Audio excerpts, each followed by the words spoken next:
ان چھوٹی سلطنت کو بیلکس کہا جاتا تھا۔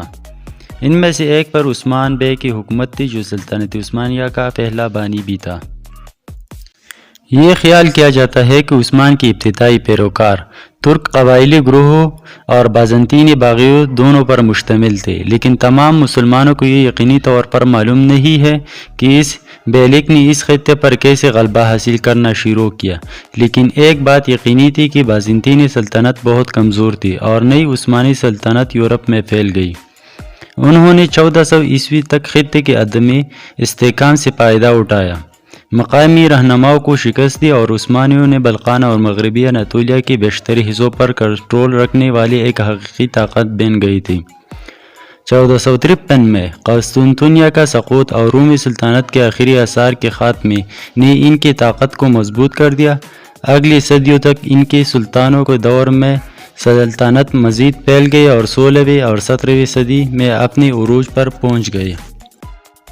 افراط زر کی ہاری ہوئی جنگیں، ہیبسبرگ میں روسیوں کے خلاف شکستوں اور کچھ بحرانوں اور بغاوتوں نے عثمانی سلطنت کے زوال شروع کر دیا۔ 19ویں صدی کے آغاز قومی تحریکوں سے ہوا۔ بہت سے لوگ، مختلف نسلوں کے لوگ مختلف سلطنتوں یا انتظامی شکلوں میں رہتے تھے اور بغاوتیں ہونے لگیں۔ 1804 سے 1815 تک سربیا کے انقلاب نے قومی بیداری کے دور کا آغاز کیا، یہاں تک کہ علی سعود خاندان کی قیادت میں کچھ عربوں نے بھی عثمانیوں کے خلاف بغاوت کی۔ 1821 میں یونان نے سلطان کے خلاف جنگ کا اعلان کیا اور آزادی حاصل کی۔ 1830 میں فرانسیسیوں نے الجزائر پر حملہ کیا جو سلطنت سے محروم ہو گیا۔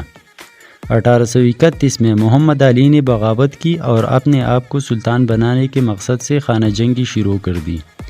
جیسا کہ ہم دیکھ سکتے ہیں کہ عثمانی سلطنت میں بری انتظامیہ کے بغاوتوں اور قومی تحریکوں کو شکست دینے کی وجہ سے بہت زیادہ عدم استحکام کا سامنا کرنا پڑا۔ مختلف لوگوں اور ثقافت کے ساتھ زمینوں پر اس کی زیادہ توسیع کی وجہ سے سلطنت 19ویں صدی کے اگلے سالوں میں جنگوں اور علاقوں کو کونے اور نئی اصلاحات کی تشکیل میں ناکام رہنے کے لیے جاری رہی۔ سلطنت کا خاتمہ زیادہ تفصیلی موضوع ہے، لیکن اگر آپ اس کے بارے میں مزید جاننا چاہتے ہیں تو ہم انشاءاللہ ہی اس کے خاتمے کے بارے میں مزید تفصیلی ویڈیو بنائیں گے۔